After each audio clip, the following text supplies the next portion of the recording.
Tonight, we've got a musical legend on the show. Luckily, we've got a very musical audience. So let's warm up. Off you go. Do, re, mi, fa, So, la, ti, do.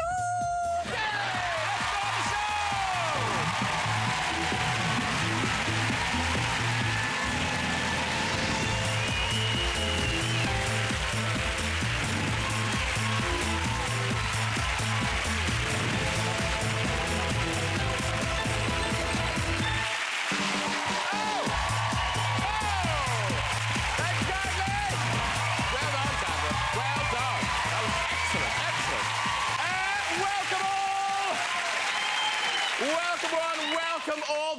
Everyone got the Olympic tickets they wanted. They did? Oh, I did as well, yes. On the first day of the Olympics, I've got a ticket to Miami. And on the last day, I've got one back. Brilliant. Listen, what a lineup we've got for you tonight. My all-time favourite musical superstar, Liza Minnelli. Ladies and gentlemen, she is here. British actor and Hollywood star James McAvoy is here. I know. And sour-faced funny man Jack D is here.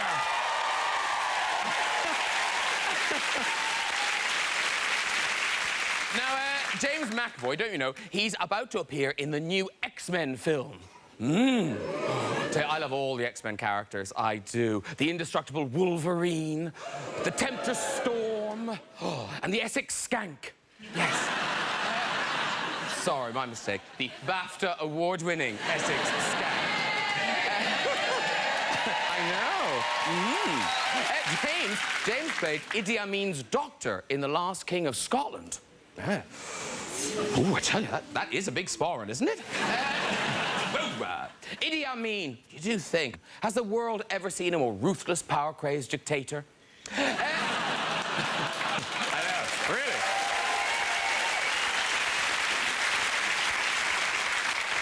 The next World Cup, it go to Narnia. Thrilled to welcome out the great Liza Minnelli. Now, over the years, Liza appeared with all the greats, Sinatra, Sammy Davis Jr., Lady Gaga. We all remember Liza's iconic Oscar-winning performance in Cabaret, set in pre-war Berlin. Here she is. Oh, is that a Hitler moustache I can see? I have to say, that is a very sexy look. Very sexy look. And who wouldn't look sexy in a bowler hat? Okay. Raunchy Cabaret Club is very popular entertainment in Germany. Yeah. In Britain, we get this. Yeah. What is it? Is it Matt Lucas playing a Yamaha organ? What the hell is it? And she's one of the good ones. Have you been watching Britain's Run Out of Talent? Have you? Simon Cowell, back for the semi-finals. Do you know, Cheryl Cole actually went to the studio to patch things up with him. She did. Oh, look, she looks very excited. Wonder what she's like behind her back. Let's get some guests on! He's delightful, he's lovely, he's Jack D! Woo. Oh. Hello, sir. Sit yourself down. He's got the Professor X Factor. It's James McAvoy! Hello, sir. How are you? Do sit down. Back up a bit. Back up a bit. Come on a bit. Yeah. And it's Legend with an L. Please welcome the one, the only, Liza Minnelli!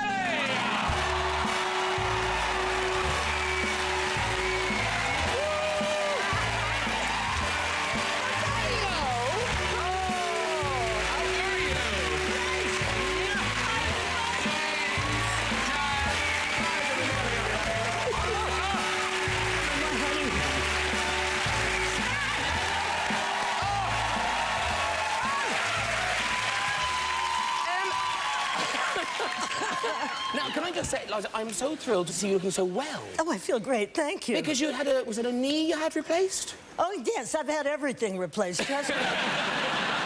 You know, but the knee was tough. Yeah. That's harder than the hip. You know, the hip is a snap compared to the knee. But you get through it. But are you in pain now? No. No. So you're good? I'm sitting down. You set off alarms and things. Oh, honey, everything goes off at the airport. That is because of the drugs and the crack cocaine that you Oh, yes. Yes. I offered to share it. I was hoping you could fix me up. But now, are you big Liza fans? You must be. Say, I'd say so. Who How can isn't? you not be? Exactly. Oh my gosh. Exactly. As much as I'm very excited to be here with Jack, I have to say I'm excited more so to be here with Liza. Or you. Oh. I'm glad to be here because my sons went to see X-Men today, and as they were leaving, they said, "You're going to go to work. We're going to see X-Men." I said, "Yeah, but I'm going to work with James McAvoy tonight." So that just spoilt their evening. I'm just. Yeah, so they're probably nodding during the film.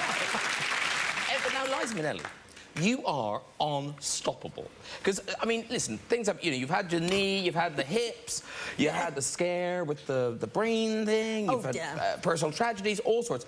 But nothing stops you. You're now back, you've got a new album and a tour. In fact, I say you have a new album. I have your new album. You Here it is. do? Yes. Now, I apologise, I sat on it earlier and it's a bit broken. If you buy it, it doesn't come like this. You sat on Liza's face? Yes, I did. Oh, my God. Can't you tell from her expression? Guys. Liza, I have to apologise, Liza. You come over to this country and you get treated like that. Graham sells these out of his garage. This is tell us where you recorded it? In bed. Yeah. Recorded. Yeah. Wowza. What, you turned your bed into like a recording studio? Well, I had to lie there because I was having my knee replaced, right? So you have to stay off your knee for like 3 weeks before. And I was going nuts. I thought, I have to be in bed like 6 weeks? It's horrifying to not move around. So I thought, well, what can I do? So I called Billy Stritch. And I said, what do you want to do? He said, well, we could make an album just for us. And I said, yeah, that'd be fun. I mean, the last albums I've had have always been on stage. And I'm going, whoa! You know? So we made an intimate album, truly. Because you have kind of soirees in your house, don't you? Yeah, I have friends come over on Sunday night, and there's no pressure. You know, you just have something to eat, and usually end up around the piano. And people can literally sing for the music, for themselves. Are your friends all singers too, or...? Because I've got to say, like, if you invited me over and you invited me to sing in your living room, I'd be hugely intimidated to sing in front of you. Yeah. Well, then I wouldn't invite you. No, I'd invite you in a second. Because not everybody's a singer. Yeah, I mean, that's people what I mean. do different things. Yeah, but if you invite someone over and say, come over to my house, no pressure, that would make me suspicious straight away. Oh, you don't say that, okay. People I know and people that... There is no pressure. It does sound nice, the idea of just working from your bedroom, doesn't it? It's lovely. Well, no, not in that way, obviously. And you've been through as many marriages as I have. You should know a really wealthy older man. Then I don't care if he's a scientist, but he's crazy about what he does. And then somebody whose name you don't know, who you see twice a week. You're back on tour. Is it this month you start at the Royal Albert Hall? Yes. And then you do various dates in Britain, Right. then around Europe, Yes. and then you end up in Vegas. Yes. You looked undoubtful then, do what? Whatever. Now, this may go nowhere, but if I say the words Elvis and karate to you, Liza, Yes. does that mean anything to you? Yeah. Oh, it does? Oh, Yeah. good. Oh, tell all. Well, he liked to do it. He loved karate. Yes. And his moves on stage later on came from karate. And he was just really into it. I met him in Las Vegas. I had 2 dancers in my show, 2 beautiful lady dancers. It was us 3 women. I hear you. I'm a natural man. And I think he kind of liked one of those ladies. Mm-hmm. So he came backstage and said, can I watch the show from that? I said, sure. Mm-hmm. And he watched and everything, and then he invited us all over. And we went over to this spectacular, I mean, I've never seen a space like that. His suite, it was just incredible. incredible. And we're kind of sitting there. I'm next to Alice Cooper. Wow. We're sitting there. And, What a random group of people. Chubby Checkers. Alice Cooper. Some porn star. I can't remember Some porn which one. star? Some really, you know, right at the moment. good one. It was Linda Well, Lovelace, evidently. was it? Yeah, it was. Yeah. That's She's told me the story. Was there a deadpan British comedian as well?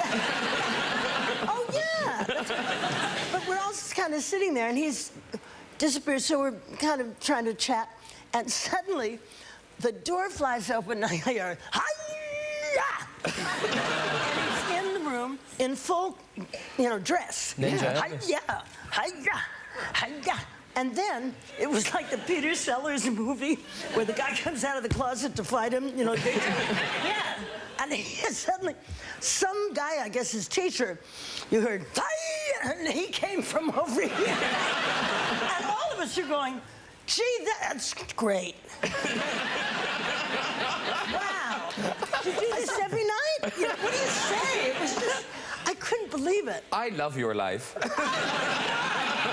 couldn't believe I've got it. to say, if I was Elvis Presley, I think that would be my chat-up strategy. My name's Elvis. I don't think I'd bother with the kung fu bit or learning martial arts. I'm Elvis. Yeah, do come in. End off. Forget it. He was a nice man. Yeah, well, so am you I. know.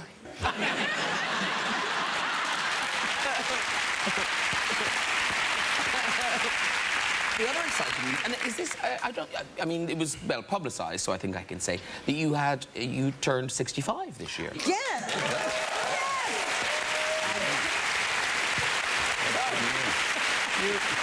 Yeah. Social security. I know. Free travel. help.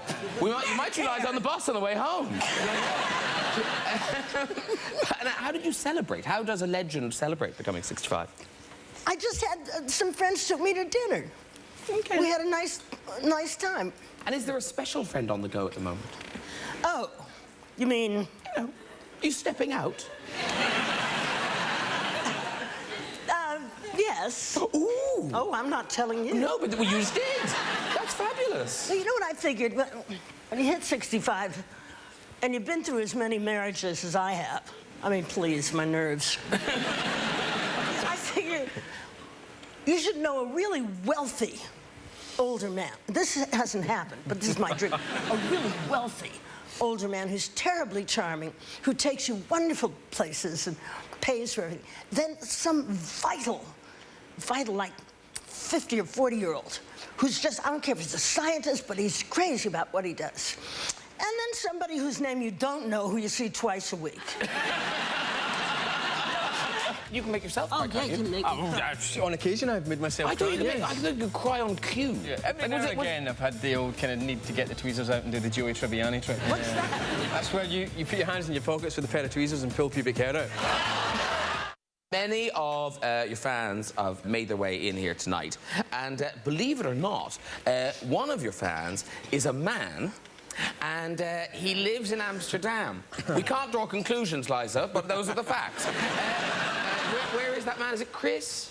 Hi, Graham. Hello, sir. What's your name now? My surname is Cockhill. Chris Cockhill. I mean, that must have been awful growing up. Yeah. Chris Cockhill. Yeah. Oh, bless. But now, Chris is a very talented person. You'll be impressed by this. Yeah? He has fashioned a likeness of you. So if you could hand in the likeness. This is really good. It's a puppet of you. And now, by the way, Chris said this isn't a gift. He's just showing it to you. It's just showing it to you. But Oh, it's great. I wish I looked that good. you do. But look, is that now? Let me just. Oh yes, look, I can do that. Oh, Isn't that good? look at that. And then that's arms, I believe. There's arms. Oh, that's Where are the? And these are the legs. Oh, man. Yeah. So if I do that and that, Great. look at that. You're raving it. And now, this is good. Wait. Look. I commissioned a small chair. So we can do like scenes from Cabaret. Can I do? You know that? Should we put the lights down? Should we put the lights down? Look at that. Look at that. See, there you are. Look at that. I'm so good at this. Oh, I'm so good at this. Oh. Now, Yes. pick up the leg and put it over the chair. Yes, I will. Hang on, what's leg? That's leg. So one leg's gonna go. There we go. Hello.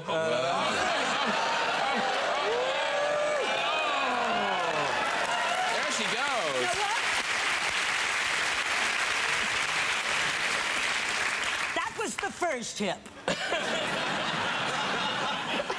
That's great. Isn't that really good? God, that's So great. much effort gone into that. It all is the time. beautiful. It is beautiful. Look at that nose. I wish my nose looked that. Look, you look gorgeous. Look at you there. So, Chris, how long ago were you in prison?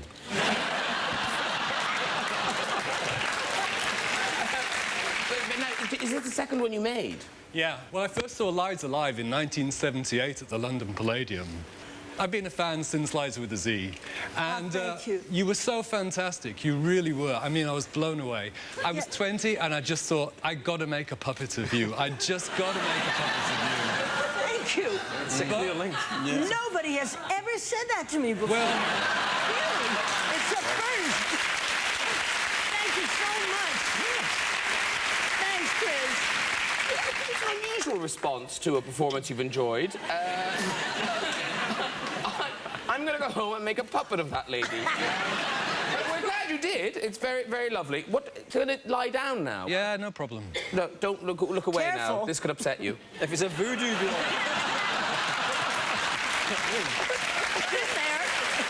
Anyway, we'll draw there.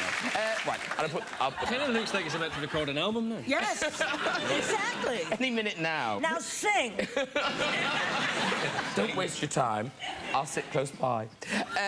Very moving, that. Very moving. It could make you cry. Do you know who could make cry? Who? James McAvoy. Can I make Liza cry? No, well, you can make yourself cry, Oh, yeah, can't you you? can make me cry. On occasion, I've made myself I thought cry. you could make, yes. I thought you could cry on cue, which that must be like Oscar waiting to happen. Because it doesn't matter what, you know, you can be like, oh, look, I'm really crying. know what this scene's all about. I know I'll cry.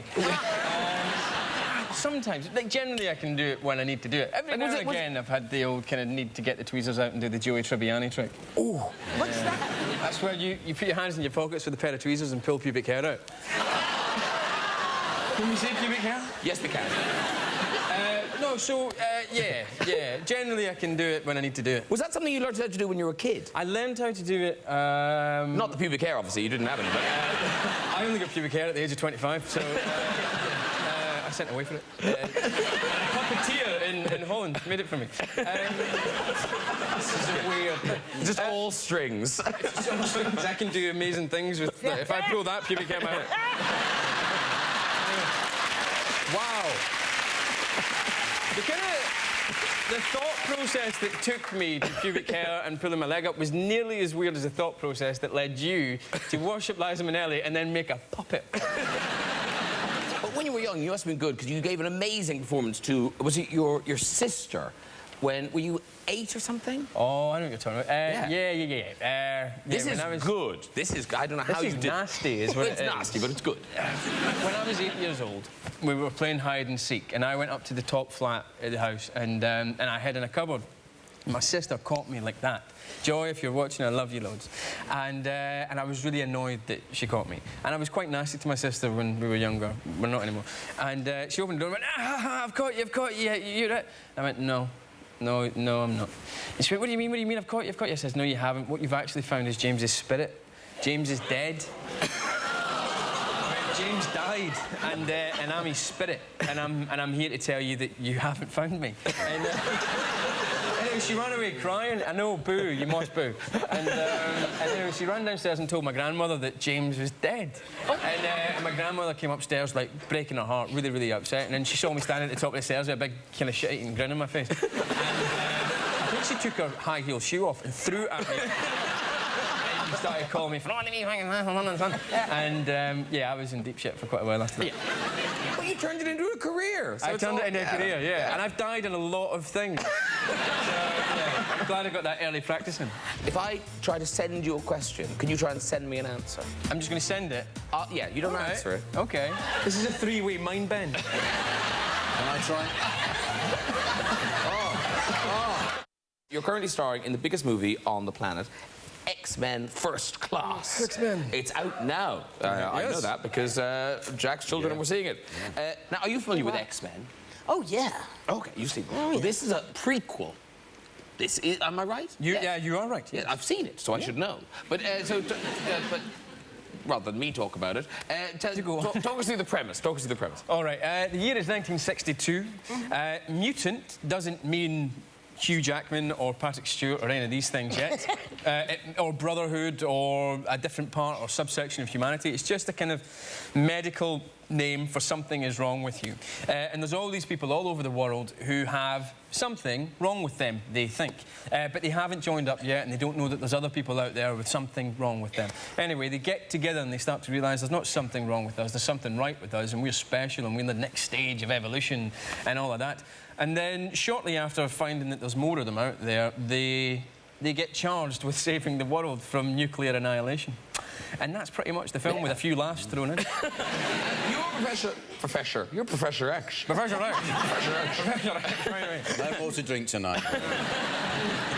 But you're not in a wheelchair at this point. No, in the other films, Sir Patrick Stewart plays him in a wheelchair. Crazy character choice, but I haven't done that in this film because, you know, one of the good things about doing a prequel is that you get to explain why people are the way they are, why they're funny, why they're strange, why they're evil, why they're good, why they're in a wheelchair, why they have no hair, why whatever, you know. But you're still, even though you're not really as kick-ass as everyone else. Unfortunately, no. I mean, it's a big summer blockbuster action movie, don't get me wrong. It's just that the other cast get to do all the ninja action stuff and I'm pretty much sitting there behind a desk going like this. That's my special move, really. It's not very Did it take long to come up with your special move? I spent about 3 months in a Shaolin camp in Dagenham. Working with some Shaolin monk ninja commandos. And it was deemed by them that I had attained a certain level of zen that I was allowed to use that special move. Because you could have gone with 2. But I could have gone with 2, but then I'd have mind-bended you so hard that, that you wouldn't know what hit you till next week. We've got a little clip of goody. Professor X doing his special thing. Mind-bending. Yes. Enjoy. Individuals with extraordinary abilities may already be among us. McTaggart, you really think that some crackpot scientist is going to make me believe in sparkly dames and vanishing men? I didn't really expect you to believe me. One of the many spectacular things my mutation allows me to do is that I can read your mind. Are you going to ask us to think of a number between 1 and 10 now?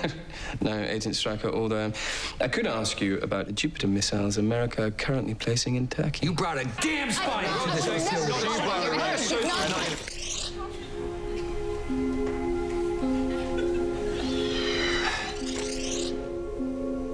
How's that for a magic trick? Best I've ever seen.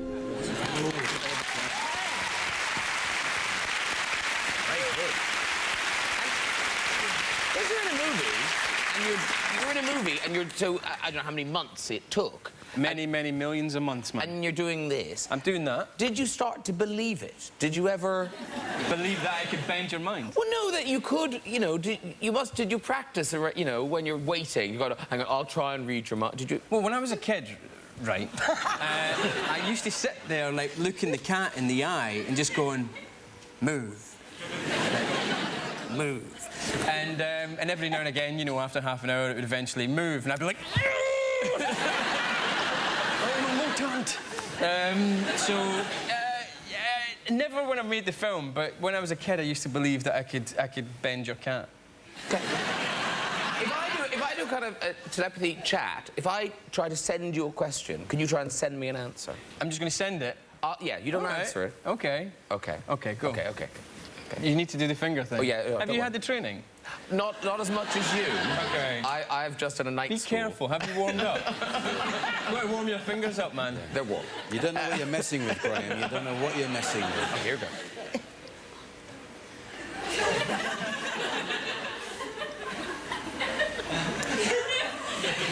Have you sent it back? No, I'm just contemplating my answer. Okay. But you knew that. I knew that. I got it!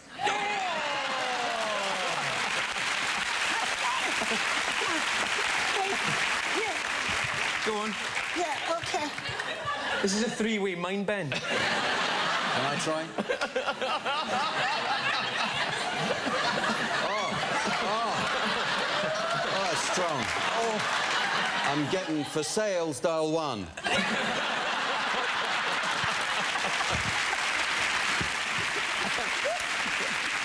Did you send me an answer? I did. Was it brown? By the time we were finished, it would have been.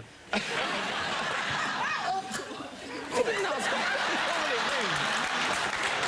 think I just read your mind and I didn't like it.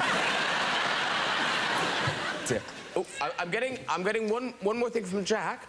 What's that, Jack? You'd like me to mention the new series of Lead Balloon on BBC Two Tuesdays at 10 o'clock? You're talking to me like I'm sooty. What's that you say, sooty? You want me to mention the new programme? No, congratulations. This is series 4? Yeah, it is, yes.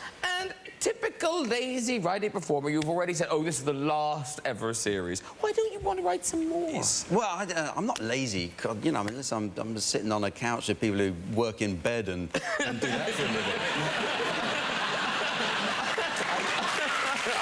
I go out. Yeah.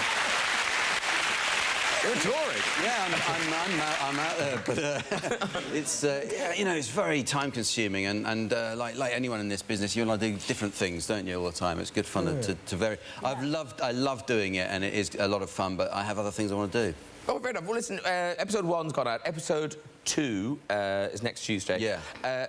We've got a clip. Does it need setting up? I think the clip you're showing, Rick, the character I play, Rick Spleen, is now working at a shopping channel. Things have got that bad, and he's a presenter on a shopping channel, and the main presenter has died, and Rick is secretly rather thrilled because he gets taken on. OK, here's the clip.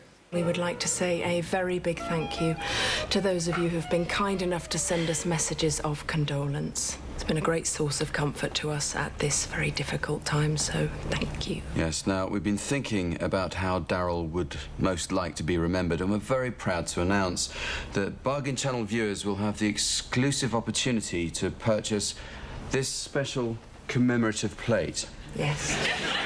Inscribed, really rather beautifully, with his birth date and the date of his sad passing. And in the centrepiece, we have an incredibly lifelike portrait of Darryl. A special memento of a special man.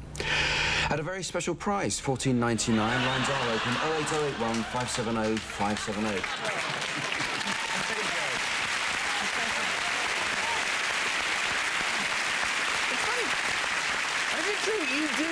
You love. I think they're addictive, those shopping channel programs. I think if you know, anyone who ever stays in a hotel, gets hooked into that straight away. You just turn the telly on, and it seems to be always be shopping channel, and I can't stop watching. I'll be there for an hour watching some guy wax his car, and just thinking, this is the best telly I've ever watched. When you're watching someone wax his car, are you actually watching a different pay-per-view channel?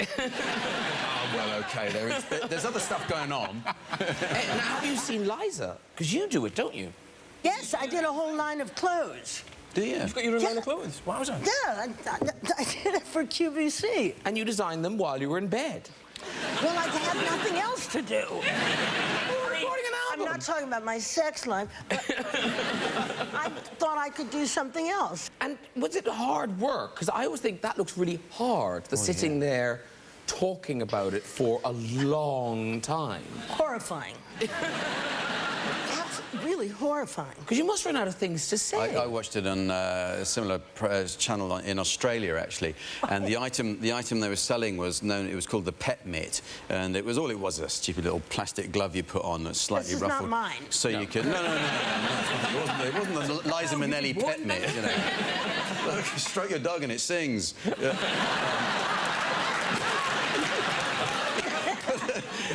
Dancing party. But they were clearly. It was obvious that this guy was being told just to keep talking because it was live on air, and he was saying, "Yeah, your pet dog's going to love that. Look at that. You can just stroke him like that." And obviously someone's going. So he started going. And it doesn't have to be a dog. If you don't have a dog, you can do it to your cat as well, and pretty good. Or if you got a horse. You could do it on a horse. or a donkey could be pretty... Sweat and poker. A mule, whatever. You can... Ostriches. Get yourself a kangaroo. Just buy a peppermint and go straight something. That's great. Half an hour. He's only human if he's to be had. And then I must have that man. I must have that man. Watching their balloon, I mean, because obviously Rick Spleen is, it's you. Oh, thank you. Yeah, he's a failed comedian. Well, that's no, right. you know what I mean, though. Yeah. Bits of it are quite you. Of course, yeah. Yes. Yeah, it was taken from me and experience in life. Because you must have had moments, we've all had moments of disillusionment where you kind of think, you know, this is what I'm doing now? Because did you host the Caravan Awards? Yeah, I've done that. I did do the National Caravan Awards, and you're just giving, you know, but it's awards for, you know, best design of step, you know, yeah, Best and chemical toilet. Get best chemical toilet, best pump, and best. There's one company out there that's actually described on the night as #2 in caravans. You got to feel that's best avoided, isn't it? It's like something you get on YouTube. Yeah. You just put that in. #2 in Caravan, you'll get 4,000 hits. But talking of awards, moving down the couch, James, didn't you have a run-in with Will Smith? Was that the night you were nominated for an Oscar? I've never been nominated for an Oscar. You were robbed. I was robbed, I tell you. No, I presented at the Oscars, though. Oh, OK. And that year they said, seeing as you're presenting at the Oscars, would you like to come along to the Oscar party? And I was like, totally. Aye.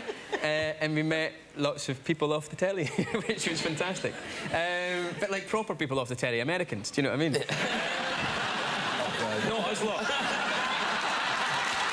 More disillusionment.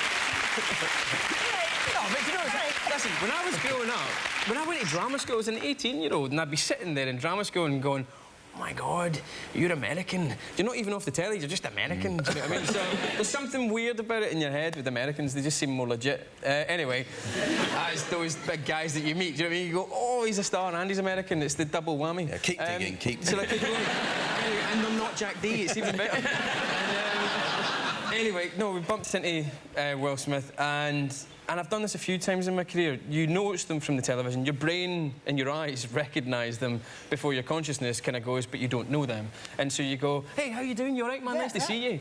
And we both did the exact same thing to each other and then realised that we hadn't, in fact, met each other. So we kind of, like, pretended to high-five and hug, and then we both went, oh, this is a thing people are watching now, so we kind of, like, wrestled a little bit. And then before we knew it, we were sort of, like, on top of each other on the ground, taking the joke to extremes.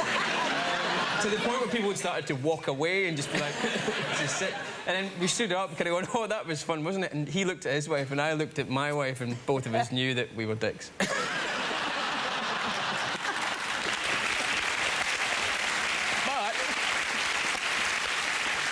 when it comes to awards, no one can top you, lady. You are one of those really, really rare things.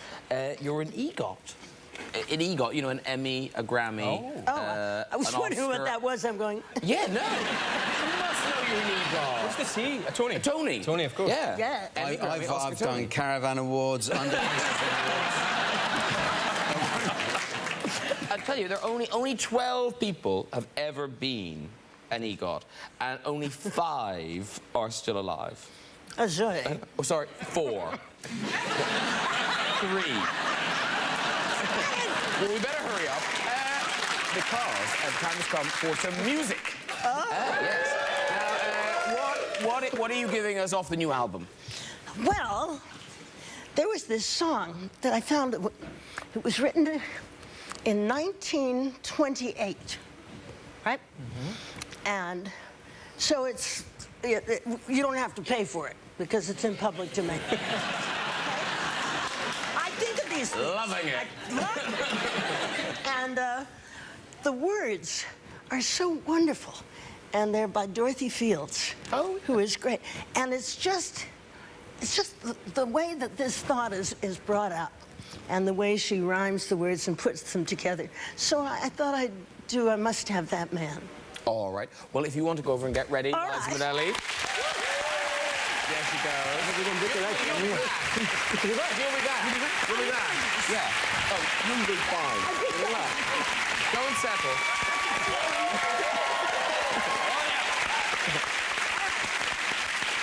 Shortly, we'll be having this week's Stories in the Red Chair. But first, performing I Must Have That Man, it is Liza Minnelli!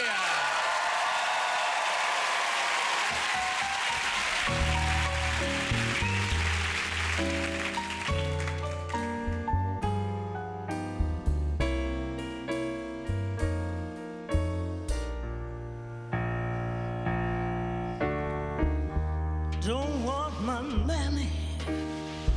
I don't need a friend. My heart is broken. It won't ever mend. I ain't much caring just where I will end. But I must have that man. I'm like an oven that's crying for heat. He treats me awful each day of the week. It's just unlawful how that man can cheat. But I must have that man. He's hot as Hades, a lady's not safe in his arms when she's kissed. But I'm afraid that when he cools off, maybe I'll be ruled off his list. Then I'll never be missed. I need this person much worse than just bad. I'm half alive and it's driving me mad. He's only human if he's to be had. And then I must have that man. I must have that man. I gotta have that man. That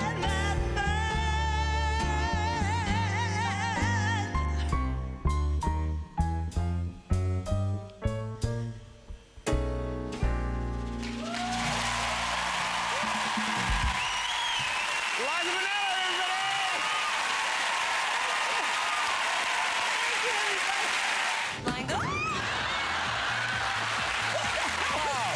This is like showbiz. This is so showbiz, yeah. You're on the show, you're not on the show. You're on the show, you're not on the show. Back to your seat, you're very nearly done. Here you go. Is it okay? Okay. Oh, it's a great lyric, isn't it? It's a fantastic lyric. What? I love that. I need this person much worse than something. Just bad. Yeah, very. I'm half alive and it's driving me mad. Let the over in the Hades, ladies won't be safe. Yeah. It's fantastic. He's hot as Hades. A lady's not safe in his arms when she's kissed. Hey. I know.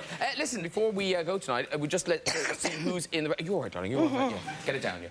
Let's see... Let's see who's in the red chair. Who's up first? Who's up first? Hello, nice lady. Hello. Oh, loving you. And what's your name? It's Susie. Susie. And what do you do, Susie? I'm a chest specialist nurse, actually, Graham. Where are you from? What's this? What's happened? I'm sorry, I didn't. It's just made me laugh already. I don't know what you're doing. Liza Minnelli's just amused by the look of him. Okay. So, Excuse me. Yeah. So you're a chest specialist nurse? Yes. Right. Off you go with your story. OK, Graham, so I was in Goa on holiday, and I was lying... That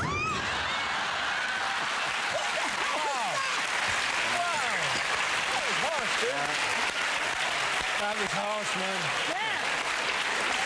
Good call. Good call. Don't come on here showing off about your fancy holidays. That was like my... I was in Goa, were you?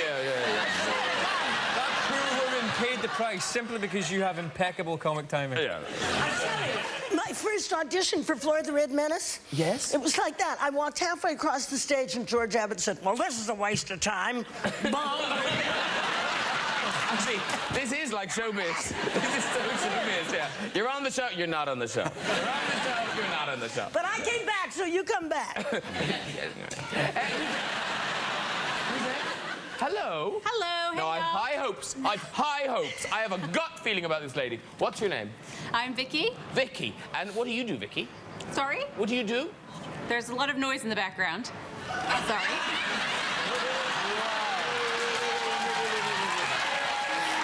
I say one nice thing, she's a diva.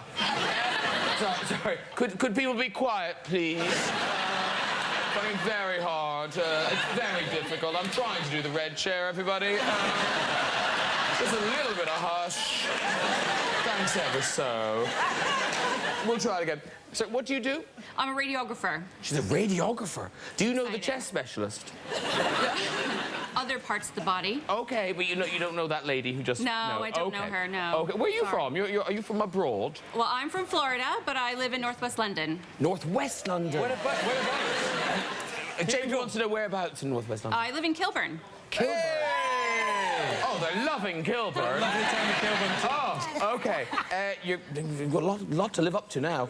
Okay, off you go with your story. Right, so one day I was working, and I was working the night shift, and I had to get called down to the emergency room to do an abdomen and pelvis x-ray on a very young man. So I walk in with my little portable machine, and I asked him what was wrong, and he said, oh, I'm having terrible abdominal pain in my lower abdomen and my pelvis. And I said, okay, so I went and I started putting the film under him, and I heard this buzzing. And I got really close, I heard this buzzing, and I realized that it was coming from inside his abdomen. And I thought, oh God, I think that's a vibrator. How did you know what one of them sounded like? Yeah, could have been a cell phone. Could you tell the brand? Did you want it removed or the batteries changed?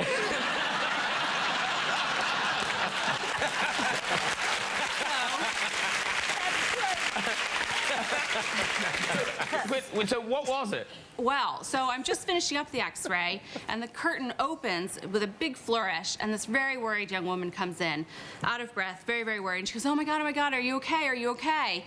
And she gets very close, and she hears the buzzing, and she goes, oh, for the love of Pete, not again. And out she went. And I lost it. All professionalism gone. Yes, here we go. Well done, you. Ladies and gentlemen, please thank my guests tonight, Mr. Jack D. James McAvoy. And the one and only Liza Minnelli. Good night. Bye-bye.